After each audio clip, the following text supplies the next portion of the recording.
నమస్కారం. ఇవాళ ఆనందం ఏంటో తెలుసా?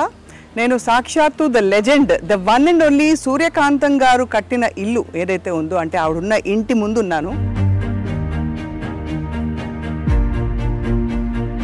సో ఇదే సూర్యకాంత రెసిడెన్సీ అని పైన, అంటే ఇక్కడ ఫ్లాట్స్ కట్టారు ఇప్పుడు. కానీ ఇదే స్థలంలో సూర్యకాంతం గారి ప్రేమ, ఆప్యాయత, గయ్యాళితనం, ఇంకా అనురాగం అన్నీ కూడా ఈ నెలంతా చూస్తుందన్నమాట.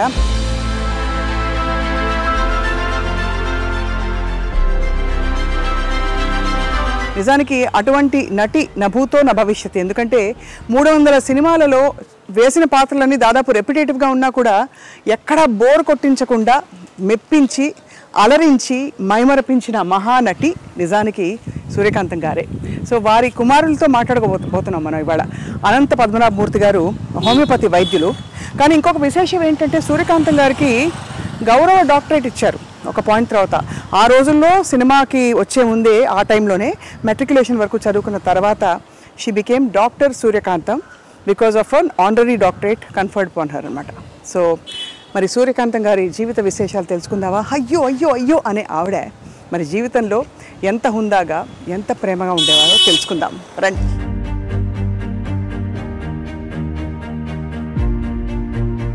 సో అదనమాట, సూర్యకాంతం గారి ఇంట్లోకి అడుగు పెడుతూ, ఇదిగో ఇది బిల్డింగ్గా ఇల్లుగా ఉన్నప్పుడు ఇది అనమాట నేమ్ ప్లేట్, సూర్యకాంతం అని. డాక్టర్ అనంత పద్మనాభమూర్తి గారు వారి కుమారులు హోమియో వైద్యులు, బాగా పరిచయం అన్నమాట, సుపరిచితులు. సో వారి ఇంట్లోకి అడుగు పెడుతున్నాం. రండి రండి రండి. నమస్కారం సార్. డాక్టర్ గారు, డాక్టర్ గారు ఇప్పుడు ప్రిస్క్రిప్షన్ రాయబోతున్నారా, అమ్మగారి విశేషాలు చెప్పబోతున్నారా తెలుసుకుందాం. అక్కడ రాగానే ఒక విధమైన కళ, ఫైర్ బ్రాండ్ కనిపించింది ఇంట్లో. అయితే మన ముందు సూర్యకాంతం గారు బాబా గారి భక్తులు చాలా అని వినికిడు అనమాట. సో మరిన్ని విషయాలు తెలుసుకుందాం. వీరేమో సూర్యకాంతం గారి కోడలు గారు అనమాట. నమస్కారం అండి. ఇక్కడ హోమియో మందులో వైపు, అండ్ ఇక్కడ ఇటువైపు అంతా అవార్డులు, ఇంకా నవ్వులు, ఆశీస్సులు, పెద్ద పెద్ద వాళ్ళ ఫోటోలు ఉన్నాయి అక్కడ.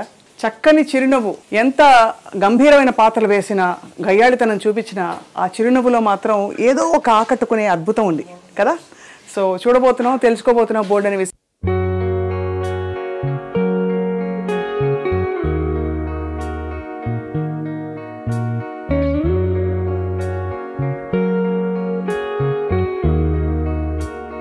అందరికీ మరోసారి సాదర నమస్కారాలు. అక్కడి నుంచి సంబరాలు మొదలైపోయాయి వీధి నుండి. మనం the one and only doctor Suryakantham గారి ఇంట్లోకి ప్రవేశించాం. వారి అబ్బాయి ఎవరంటే డాక్టర్ అనంత పద్మనాభమూర్తి గారు, హోమియోపతి వైద్యులు. సూర్యకాంతం గారి గురించి అసలు చెప్పక్కర్లేదు. ఎన్ని చెప్పినా, ఎంత చెప్పినా మాటలు చాలవు. కానీ ఒక్కసారి ప్రయత్నిద్దాం. గయ్యాళితనం ఎంత గయ్యాళిగా ఉంటుందో నిరూపించడం ఆవిడకే సాధ్యమైంది. కోడల్ని రాచి రంపాన పెట్టాలన్నా, కొడుకుని చెప్పు చేతుల్లో ఉంచుకోవాలన్నా, అల్లుండి ఇంకా కూతుర్ని అందరినీ కూడా ఒక్కసారిగా ఒక్క గొంతుతో గర్జించి అదుపులో పెట్టుకోవాలన్నా వారికి మాత్రమే చెల్లింది. అలాగే 300 పాత్రల్లో నటించి, ఆ 300 పాత్రలు దాదాపు దగ్గరగా ఉన్నా కూడా ఎక్కడ బోర్ కొట్టించకుండా నటించడం వారికే సాధ్యమైంది. And last but not the least, వారి పేరు ఆ తర్వాత ఎవరికి పెట్టకపోవడం కూడా వారికే సాధ్యమైంది. సో ఆంధ్రుల అభిమాన నటి సూర్యకాంతం గారి జీవిత విశేషాలు తెలుసుకుందామా వారి కుమార్ నుండి. నమస్కారం అండి. సార్, మీరు వృత్తిపరంగా హోమియోపతి వైద్యులు. సో ఏమనాలో అర్థం కావట్లేదు. మీరేమో పూర్తిగా మెడిసిన్, ఇక్కడేమో సినిమా ఇండస్ట్రీ. కానీ మీ మొహంలో మాత్రం సినిమా కళ కనిపిస్తుంది. అంటే మీకు ఎక్కడో అభిరుచులు అవన్నీ ఉన్నాయని అర్థంతో పాటు తిరిగామండి బాగాను సినిమా షూటింగ్లకి, వాటికి. అందువల్ల అందరితో పరిచయాలు ఉన్నాయి. అందుకనే మొన్న మెడ్రాస్లో అంత ధైర్యంగా నేను చేయగలిగాను. పెద్ద పెద్ద వాళ్ళని పిలిచి, అమ్మ పేరు మీద వచ్చారంటే మీరు ఆలోచించండి. ఆవిడకు ఉండే పేరు, ఆవిడ వల్ల తిరిగిన. ఇప్పుడు రాజశ్రీ గారు వచ్చారు సినిమా ఫీల్డ్లో, తర్వాత జయచిత్ర గారు వచ్చారు, తర్వాత వచ్చి విశ్వనాథరెడ్డి గారు వచ్చారు, నాగిరెడ్డి గారు అబ్బాయి ఆయన వచ్చాడు, ఆదిశేషయ్య గారు వచ్చారు. అట్లా చాలామందిని పిలిస్తే వెంటనే ఒప్పుకుని వచ్చారు. దానికి నిజంగా అమ్మే 90% అమ్మే. కానీ నిజంగా తెర మీద గయ్యాళి, కానీ ఆ గయ్యాళిని మనం ఏమీ అనలేము. అంత ప్రేమించబడే తత్వం వాళ్ళలో అలా ఉట్టిపడేది. ఒకటమ్మా, మా అమ్మ గురించి సినిమా స్టార్టింగ్లో ప్రేక్షకులుగా మీరందరూ తిట్టేవారు, కానీ సినిమా ఎండింగ్లో మీరందరూ మెచ్చుకునేవారు. ఆ సినిమాకి అక్కడే -+ జరిగిపోతుంది. పైగా మీరు గయ్యాళి అని చాలాసార్లు అన్నారు. అది నాకు నచ్చదు. మా అమ్మ గయ్యాళి కాదు. అవునా? మీ లెక్కలో గయ్యాళి, అవునా? మా లెక్కలో అనురాగ దేవత. మమ్మల్ని చక్కగా చూసుకుంది. నా భార్యను సొంత కూతురులా చూసుకునేది. ఇంట్లో తనే వండేది. మాకు వంట మనిషి ఉంది. ఏదైనా వంట మనిషి చేయాలి. పైపే మెరుగులే, తను చేసినా పైపే మెరుగులే. అంతే, లాస్ట్లో గరిటి పట్టడమే తప్పటి చేయలేదు. మా అమ్మ కూర్చొని చేసేది. ఆవిడకి హాబీ అది. చేపల పెంపకము, కుక్కల పెంపకము, వంట ఖాళీ ఉందంటే వంట చేసేది. పైగా వంట చేసి ఇతరులకు పెట్టాలనే ఉంది. ఆ ఇది ఉంది చూసారా, నాకు తెలిసి ఎవరికి లేదు. ఇప్పుడు ఎవరికైనా మనం బయట నుంచి కొనుక్కోవడమో లేదంటే ఎవరి చేత చేయించడమో అలా పెడతాం మనం. కానీ ఆవిడ తను చేసి పెట్టాలనే కోరికతో తను కూర్చొని చేసేది. ఏమేమి వంటకాలు చేసేవారు సార్? ఆవిడ ట్రెడిషనల్ వంటకాలే. పులిహార మెయిన్. జయలలిత గారికి కూడా చాలా ఇష్టం. చాలా వాళ్ళకి ఆదు సుబ్బారావు గారు అనండి, ఎవరైనా సరే. అలాగే దద్దోజనం, అది కామను. తర్వాత ఉల్లిపాయ పులుసులు బాగా చేస్తుంది ఆవిడ.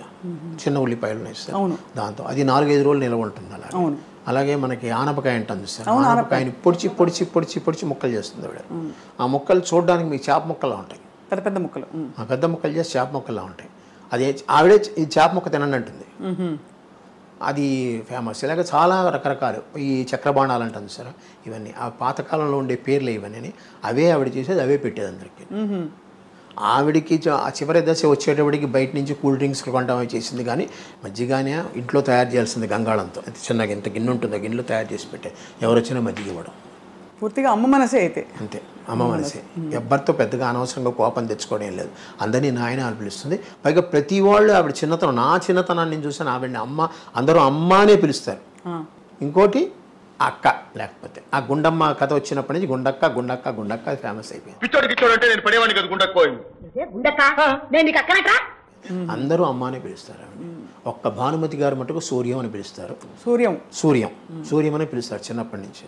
అలాగే కొంతమంది పాతకాలపు వాళ్ళు ఉన్నారు. షావుకార్ జానకి గారు అవనండి, నాగేశ్వరరావు గారు అవనండి, వీళ్ళందరూ. ఎందుకంటే ఆవిడ మొగరాయిల్లో ఉండేది అని తత్వం వాళ్ళలో ఉందన్నమాట. షావుకార్ జానకి అంజలిదేవి గారు అమ్మ అనే పిలుస్తారు. శారద గారు అమ్మనే పిలుస్తారు. విజయనిర్మల గారు అంటే చెప్పనక్కర్లేదు. ఆవిడ ఏది ఉన్నా సరే అమ్మతో మాట్లాడతారు. చాలా ఆవిడ పర్సనల్ విషయాలు కూడా అమ్మతోనే మాట్లాడతారు.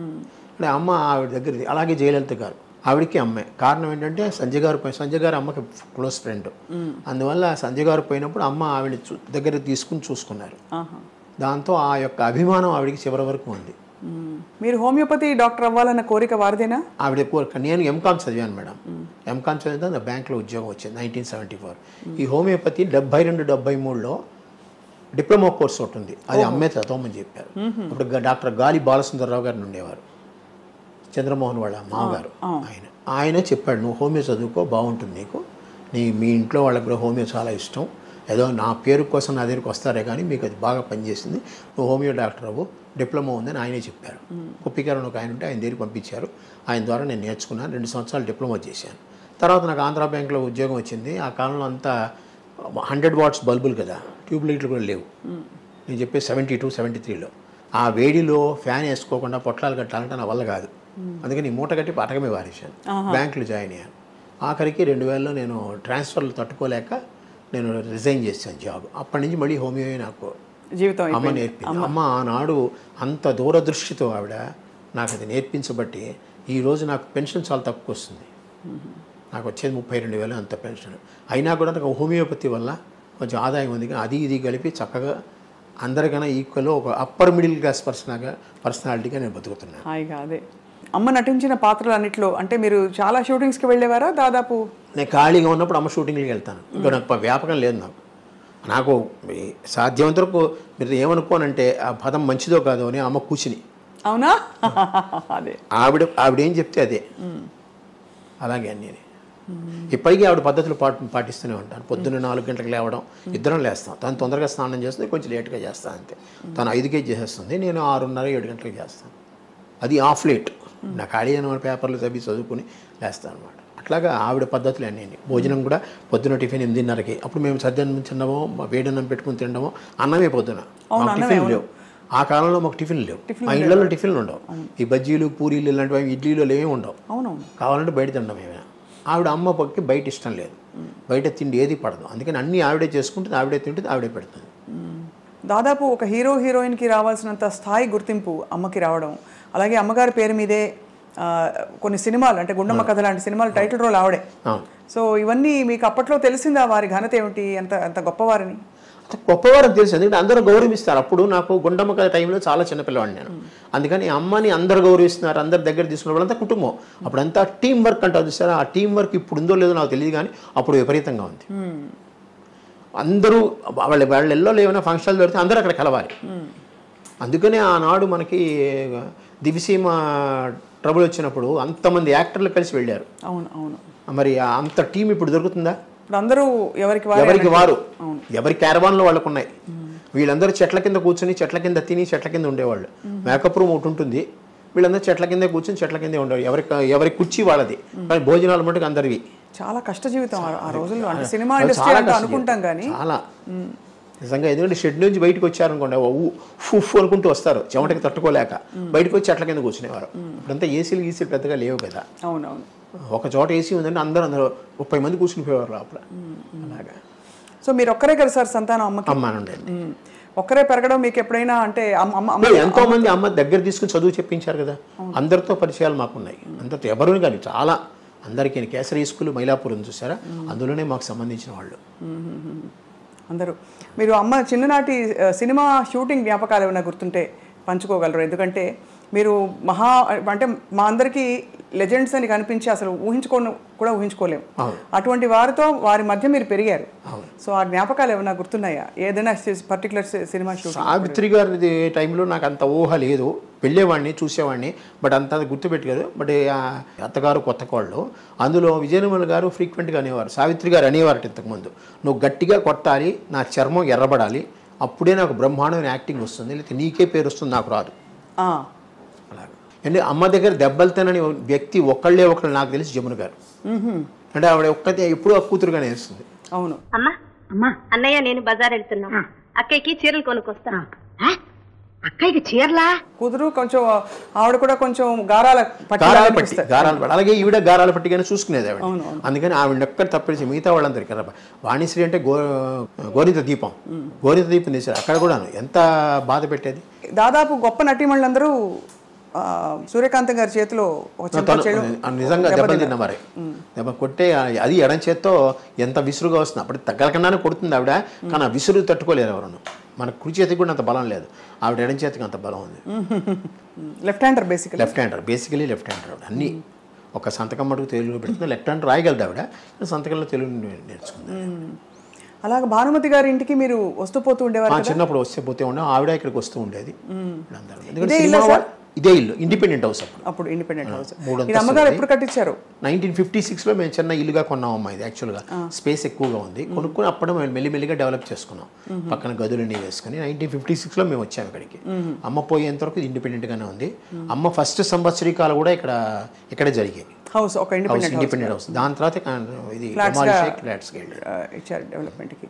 అమ్మగారి నటన చూసి మిగతా వాళ్ళు సహ నటీనటులు ఏమనుకునేవారు? అంటే ఎందుకంటే అంత సహజంగా నటిస్తారు, ఇలా స్క్రీన్ మీదకి రాగానే ఆవిడ బాడీ లాంగ్వేజ్ అంతా నాకు తెలిసి బాగా వచ్చింది. నాకు తెలిసినంత వరకు చాలామంది నువ్వు కొంచెం తగ్గితే నేను మాట్లాడతాను, నాకు వినపడుతుంది అన్న ఫీలింగ్లు నేను విన్నాను.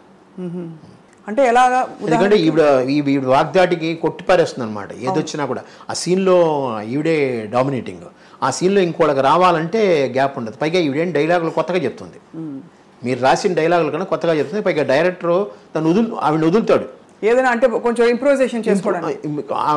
అది బాగుంది చేసేయమంటాడు. అందుకనే చేసే. ఇప్పుడు చాలామంది చక్రపాణి గారు లాంటి వాళ్ళందరూ అమ్మ చెప్పడం ఏంటంటే, చాలామంది ఆత్రేయాత్రిగా ఆవిడికి డైలాగులు ఎందుకు 2 ముక్కలు రాస్తే మిగతా అంతా చెప్పేస్తుంది, అనిపోతుంది. ఇటు వచ్చి ఆ క్యారెక్టర్ పేర్లు చెప్పాలి, క్యారెక్టర్ పేర్లు చెప్తే ఆవిడ ఆ ధాటిలో కొట్టుకుని వెళ్ళిపోతుంది. మా అందరికి పదే మళ్ళీ మాట్లాడేది అదే, ఏవే టిఫిన్ చేసావా? ఆ పిలుపులోనే ఉందమ్మా, అది ఒక విధమైన అథారిటీ కాకుండా ఆప్యాయత కూడా అందులో ఉంది. అవును, అథారిటీ ఆప్యాయత రెండూ ఉండి అంటే ఒక్కొక్క మూమెంట్ లో ఆవిడకి ఏమన్నా మళ్ళీ ఆవిడ సింహం కంటే తగ్గిందంటే తెర మీద అది చూడలేరు, ఎవరు తట్టుకోలేరు. సూర్యకాంతం గారికి ఎవరికైనా ఏదైనా అవ్వచ్చు, కానీ ఆవిడకి చిన్న ఈగ కూడా అది చెప్పాను. ఆ ఆప్యాయత లాస్ట్ లో వచ్చేస్తుంది, మీ అందరికి అభిమానం. పైగా ఇప్పటికీ మన ఇంట్లో పిల్లలతో సహా ఎవరైనా చూశారంటే అమ్మ వచ్చినప్పుడు ఉండే ఫీలింగ్స్ మిగతా వాళ్ళ మీద పెద్దగా కలగదు. అది నేను మొన్న కాకినాడ వెళ్ళాను చూడడానికి. అంటే కాకినాడలో కూడా ఒక ఫంక్షన్ చేద్దామని ఒక ఐడియా. అక్కడికి వెళ్ళినప్పుడు అందరూ ఎలా చూశారంటే నేను ఎవరో వాళ్ళకి తెలీదు, నాకు కాకినాడకి సంబంధం లేదు, చిన్నప్పుడు ఇప్పుడు పుట్టాను అంతే తప్పితే. కానీ వెళ్ళిన వెంటనే అంత అభిమానం అమ్మ సూర్యకాంతం గారు మేము చేస్తాం మేము చూస్తామని ముందుకు వచ్చినారు చూసారా. అంత ఒక చిన్న సైజు ప్రభావం 40-50 మంది వచ్చారు నా దగ్గర కంటే మీరు ఆలోచించు. అందరూ పెద్ద పెద్ద డాక్టర్లే. అవును, ఆ మెమరీస్ అలాంటివి. పై 30 ఏళ్ళు అయిపోయిన తర్వాత చాలామంది అంటారు అమ్మగారికి పద్మశ్రీ రాలేదు మీకు ఏమన్నా. నాకు దాని మీద సంబంధం లేదు. 30 ఏళ్ళు అయింది ఆవిడ పోయి. ఇప్పటికీ ఆవిడ గురించి ప్రజల హృదయాల్లో చెరగని ముద్ర. అది పద్మశ్రీ వల్ల రాదు. అవును, ఊరికే పక్కన నేమ్ బోర్డు పక్కన పెట్టుకోవడానికి ఒక డిసిగ్నేషన్ లాగే అది. అవును. కానీ వారి జీవితంలో వచ్చిన పాత్రలు కావచ్చు, జీవితంలో వచ్చిన సంఘటనలు, అనుభూతులు అన్నీ కూడా ధైర్యంగా ఫేస్ చేశారా? ఎప్పుడైనా కష్టపడ్డారా? కానీ భయం ఎక్కువ. దేవుడా అది శ్రీదేవి సినిమాలో దేవుడా అనుకుంటుంది. ఆ క్షణం ఆ దేవుడా అనుకుంటుంది. ఎందుకంటే శ్రీదేవి ఇక్కడే ఉండేది మాకు. మా ఇంటికి వచ్చేది. అమ్మన్న ఇంటి ఏరియా కాముగా ఉంటుంది అని కొనుక్కుంది ఆవిడ. సిఐటి కాలనీలో కొనుక్కుంది ఆవిడ శ్రీదేవి. భారతి ఎదురు సందులో ఉండేది. మా ఇంటికి ఎదురుగుండా సందులో భారతి వాళ్ళ సిస్టర్ ఉండేవారు. తర్వాత షీలా అనుకుంటాను ఇక్కడ మలయాళి. మన తెలుగులో కూడా చాలా సినిమాలు చేసింది. ఆవిడ ఇక్కడే ఉన్నారు. జయలలిత గారు మనకు కొంచెం దగ్గర స్టెల్లా మెరిస్ కాలేజ్ వెనకాల ఉన్నారు. అది కామెడీ అని ఆ కాలంలో. సో శ్రీదేవి గారు ఇక్కడికి వస్తూ ఉండేవారా? ఇక్కడే ఉండేవారు ఆవిడ. తర్వాత ఇక సినిమా షూటింగ్లకి వాటికి వేరే ఊళ్ళు వెళ్ళడం అని వెళ్ళి తర్వాత డెవలప్ అయిన తర్వాత వెళ్ళిపోయింది ఆవిడ. ఇక్కడ ఆ ఇల్లు అలాగా ఖాళీగా తాళం వేసుకుంది. ఏ ప్రోగ్రామ్ ఉన్నా ఏదైనా సరే ఇంట్లో ఫంక్షన్ జరిగిందంటే అందరూ వస్తారమ్మా. అలాగే మేము కూడా కొన్ని చోట్లకి వెళ్తాం ఖచ్చితంగా. ఛాయాదేవి గారు ఫ్రీక్వెంట్గా వస్తారు. రావడమే బయట నుంచే ఆ తలుపు తెరవక ముందే ఆవిడ గొంతు స్టార్ట్ అవుతుంది. ఓహో, ఛాయాదేవి గారు ఆవిడ చాలా అసలు ఆగదు. ఆవిడ ఆగదు. అమ్మ ఛాయాదేవి గారు బాగానే ఉండేవారు. అంటే ఒక విధంగా మా ఫ్యామిలీలో అమ్మ ఆవిడ కూర్చుంటే అమ్మ తక్కువ మాట్లాడేది, ఆవిడ ఎక్కువ మాట్లాడేది. హేమలత గారు అలా కాదు. హేమలత గారి ఇంటికి మేము వెళ్ళేవాళ్ళం. మా ఇంటికి ఆవిడ వచ్చేది. వాళ్ళ అబ్బాయి శరత్ ఉన్నాడు, నా క్లోజ్ ఫ్రెండ్. అతను ఆ శేషగిరిరావు గారు హస్బెండ్ ఉన్నారు. వాళ్ళతో కూడా చాలా సత్సంబంధాలు. ఏది వచ్చినా ఖాళీ ఉన్నారంటే కాంతం అంటూ వచ్చేసేది అనమాట. ఏం చేస్తున్నావు, మా వంటకాలు నువ్వు ఎలా చేయవలే, మీ వంటకాలు రుచి చూపించలేదు ఆవిడ.